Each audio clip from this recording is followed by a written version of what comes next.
জায়গায় ঈদের যে গরু বন্ধ করে দেওয়া হয়েছে তার জন্য কিন্তু মুসলিমরা পথে নেমেছে এবং রীতিমতো পার্ক সার্কাসের যে ঘটনাটা আমরা দেখলাম তা কিন্তু রীতিমতো নক্কারজনক। না, ঈদের গরু মানে কি? গরু তো গরু, ঈদের গরু আবার কি জিনিস বুঝো? ঈদের গরু বন্ধ করে দিচ্ছে মানে আমি বুঝতে পারছি না।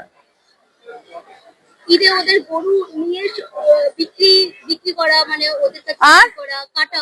হ্যাঁ, সেইটা বলো, পরিষ্কার প্রশ্ন করো, পরিষ্কার উত্তর দেবো। গো হত্যা বন্ধ, হত্যা বন্ধ, রাস্তায় গরু কাটবে সেটা বন্ধ। তো ঈদের গরুকেও বন্ধ করেন, রাস্তায় গরুকে অত্যাচার করে কাটবে ওটা বন্ধ। কিন্তু আর কি সমস্যা তোমার? বিভিন্ন জায়গায় কয়েকজন হিন্দু আছে তারাও কিন্তু গরু কাটছে না বিভিন্ন ভাবে প্রতিবাদ জানাচ্ছে এই রায়টাকে।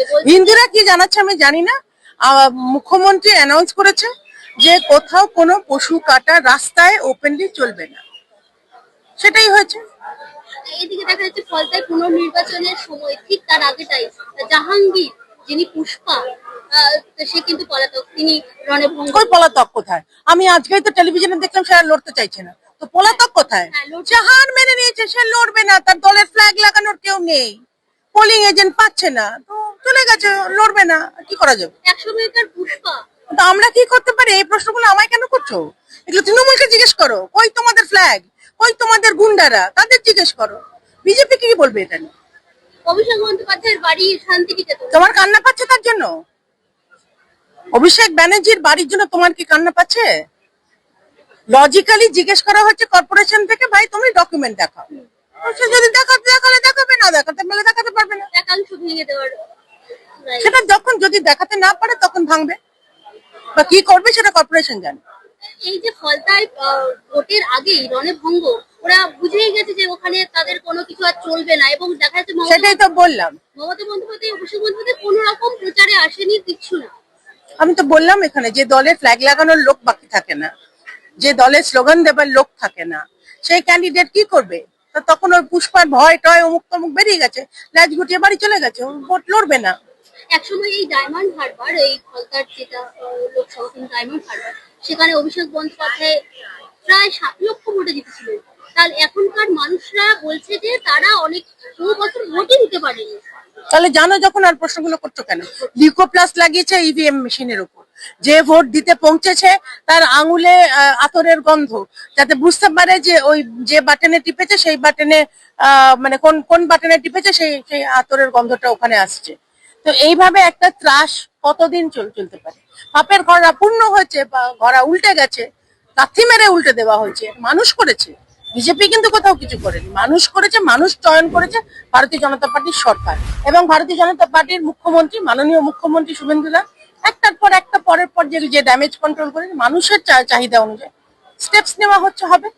অভয়াকে সবার নতুন করে বলা হলো এবং দময়ন্তী সেন তিনি কিন্তু ফিরে এলেন, এটা কি করে দেখছেন? সঠিক মানুষকে সঠিক জায়গায় ফেরত আনা হয়েছে এবং এরম একটা অভয়া নয়, প্রত্যেক জনকে, যে কজন মানুষকে অত্যাচার করেছে, মহিলাদের অত্যাচার করেছে, মুখ্যমন্ত্রী তো এটাও বলেছে যে যারা যারা এত বছর রাজ্যের বাইরে থাকতে বাধ্য হয়েছে, যে যে যে ফ্যামিলিকে অত্যাচার করে তার পরিবারের সদস্যকে খুন করে দিয়েছে, আমাদের 321 জন লোক যাদের মানে অকথ্য ভাষায় গালাগালি করে অমানবিক অত্যাচার করে মেরে ফেলেছে, তাদের সকলের ইনকোয়ারি করা হবে এবং মানুষকে ঘরে ফেরানো হবে।